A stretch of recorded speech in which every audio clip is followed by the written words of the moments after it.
सोने चांदी की कीमतों में पिछले कई हफ्ते से लगातार उतार चढ़ाव जारी है। Multi commodity exchange of India पर मंगलवार को सोने और चांदी की कीमतों में गिरावट के साथ शुरुआत हुई। अमेरिकी डॉलर में मजबूती के कारण अंतर्राष्ट्रीय बुलियन कीमतों में कमजोरी देखी गई, जिसका असर घरेलू बाजार पर भी पड़ा। अप्रैल फ्यूचर्स कॉन्ट्रैक्ट के लिए आज एमसीएक्स सोने की कीमत मंगलवार को अंतर्राष्ट्रीय बुलियन कीमतों में गिरावट के बाद कम खुली। सोना 2065 रुपए गिरकर 1,56,001 प्रति 10 ग्राम पर खुला, जबकि इसका पिछला बंद स्तर 1,58,066 रुपए था।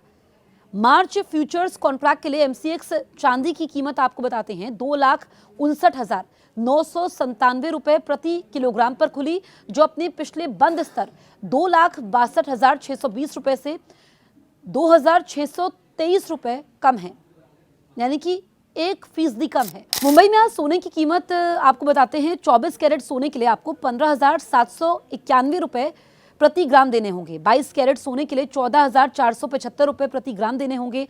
18 कैरेट के लिए आपको 11,844 रुपए प्रति ग्राम देने होंगे। बेंगलुरु में सोने की कीमत 24 कैरेट की क्या है ये आप देखिए, 15,791 रुपए प्रति ग्राम। 22 कैरेट सोने के दाम है 14,475 रुपए प्रति ग्राम। 18 कैरेट सोने के दाम है 11,844 रुपए प्रति ग्राम। दिल्ली में सोने की कीमत 24 कैरेट सोने का दाम है 15,806 रुपए प्रति ग्राम। 22 कैरेट सोने का भाव है 14,490 रुपए प्रति ग्राम। 18 कैरेट सोने का भाव है 11,859 रुपए प्रति ग्राम। चेन्नई में 24 कैरेट सोने की कीमत है 15,906 रुपए प्रति ग्राम। 22 कैरेट के लिए आपको 14,580 रुपए चुकाने होंगे प्रति ग्राम। 18 कैरेट सोने के लिए आपको 12,530 रुपए प्रति ग्राम के लिए चुकाने होंगे। तो मार्च फ्यूचर्स कॉन्ट्रैक्ट के लिए एमसीएक्स चांदी की कीमत 2,59,997 प्रति किलोग्राम पर खुली, जो अपने पिछले बंद स्तर 2,62,620 रुपए से 2,623 रुपए कम है। अप्रैल फ्यूचर्स कॉन्ट्रैक्ट के लिए एमसीएक्स सोने की कीमत भी अंतर्राष्ट्रीय बुलियन कीमतों में गिरावट के बाद कम खुली और सोना 2,065 रुपए यानी कि 1.30% गिरकर 1,56,001 रुपए प्रति 10 ग्राम पर खुला, जबकि इसका पिछला बंद स्तर 1,58,066 रुपए था। मार्केट एक्सपर्ट्स के मुताबिक सोना और चांदी सिर्फ धातु नहीं है, बल्कि ये डर, भरोसे, महंगाई और वैश्विक हालात का आईना होते हैं। इनके दाम कभी अचानक बढ़ जाते हैं, कभी बिना चेतावनी के फिसल जाते हैं। इसकी वजह समझने के लिए हमें बाजार की मनोवृत्ति को समझना होता है। जब दुनिया में हालात अस्थिर होते हैं, जैसे युद्ध की आशंका, बड़े देशों के बीच तनाव, शेयर बाजार में भारी गिरावट या आर्थिक मंदी का डर, तब निवेशक सबसे पहले सुरक्षित ठिकाना ढूंढते हैं। ऐसे समय में सोना और चांदी सबसे भरोसेमंद माने जाते हैं। बाजार में डर जितना ज्यादा होता है, इन दोनों की मांग उतनी ही तेजी से बढ़ती है और दाम ऊपर चले जाते हैं। यही वजह है कि बड़े वैश्विक संकटों के समय सोना अक्सर रिकॉर्ड स्तर पर पहुंचता है। महंगाई भी सोने और चांदी के दाम बढ़ने की बड़ी वजह मानी जाती है। जब रोजमर्रा की चीजें महंगी होने लगती है और पैसों की कीमत घटने लगती है, तब लोग ऐसी संपत्ति में निवेश करना चाहते हैं जिसकी वैल्यू समय के साथ बनी रहे। एक्सपर्ट्स मानते हैं कि महंगाई के दौर में सोना एक ढाल की तरह काम करता है। इसीलिए जैसे ही महंगाई के आंकड़े बढ़ते हैं, सोने और कई बार चांदी में भी तेजी देखने को मिलती है। ब्याज दरों का असर भी बहुत गहरा होता है।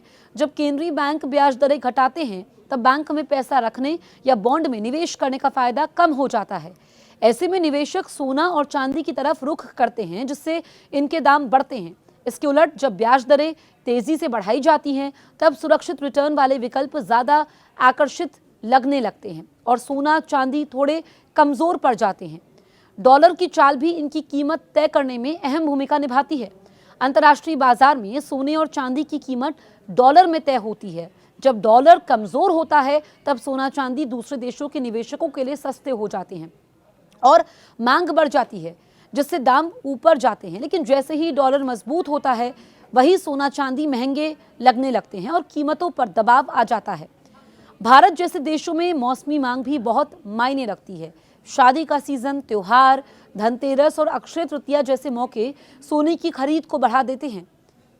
इस दौरान मांग बढ़ने से दामों में मजबूती आती है। हालांकि ये असर आमतौर पर अल्पकालिक होता है, लेकिन बाजार की दिशा तय करने में इसकी भूमिका अहम रहती है। चांदी के मामले में एक अलग पहलू भी है। एक्सपर्ट्स बताते हैं कि चांदी सिर्फ निवेश नहीं बल्कि एक औद्योगिक धातु भी है। इलेक्ट्रॉनिक्स, सोलर पैनल, इलेक्ट्रिक वाहनों और नई तकनीकों में चांदी की मांग बढ़ने पर इसके दाम तेजी से ऊपर जाते हैं। लेकिन अगर उद्योगों में सुस्ती आती है या वैश्विक ग्रोथ धीमी पड़ती है तो चांदी सोने से ज्यादा तेजी से गिरती भी है। इसीलिए चांदी को सोने के मुकाबले ज्यादा उतार चढ़ाव वाला निवेश माना जाता है। बाजार की नजर अमेरिका से आने वाले GDP, PMI, non farm payroll और महंगाई के आंकड़ों पर बनी रहेगी। इसके साथ ही चीन, जर्मनी और भारत के महंगाई आंकड़े भी निवेशकों के लिए अहम रहेंगे। वहीं अमेरिका फेडरल रिजर्व ब्याज दरों में कटौती को लेकर क्या रुख अपनाता है, इसका सीधा असर सोने चांदी की कीमतों पर देखने को मिल सकता है। जेएम फाइनेंशियल सर्विसेज में कमोडिटी और करेंसी रिसर्च के वाइस प्रेसिडेंट प्रणव मेर का कहना है कि सोने में कंसोलिडेशन और रिकवरी ये संकेत देती है कि इसका ट्रेंड अभी भी पॉजिटिव बना हुआ है। हालांकि चांदी को लेकर वो ज़्यादा सतर्क है क्योंकि आगे इसमें तेज उतार चढ़ाव और करेक्शन देखने को मिल सकता है। पिछले कुछ दिनों में हमने देखा कि कीमती मेटल्स में तेज उतार चढ़ाव देखने को मिला है। कभी मुनाफा वसूली के दबाव में भाव फिसले तो कभी सुरक्षित निवेश की मांग ने कीमतों को सहारा दिया। ऐसे में आज का दिन खास तौर पर अहम है और देखिए आज फिर गिरावट देखने को मिली है क्योंकि जो मौजूदा स्थिति है वो काफ़ी वोलेटाइल है और इस पर एक्सपर्ट्स की नज़र लगातार बनी हुई है। तो अगर आप सोने चांदी की खरीदारी करने की सोच रहे हैं तो आप रेट्स को ज़रूर देखें।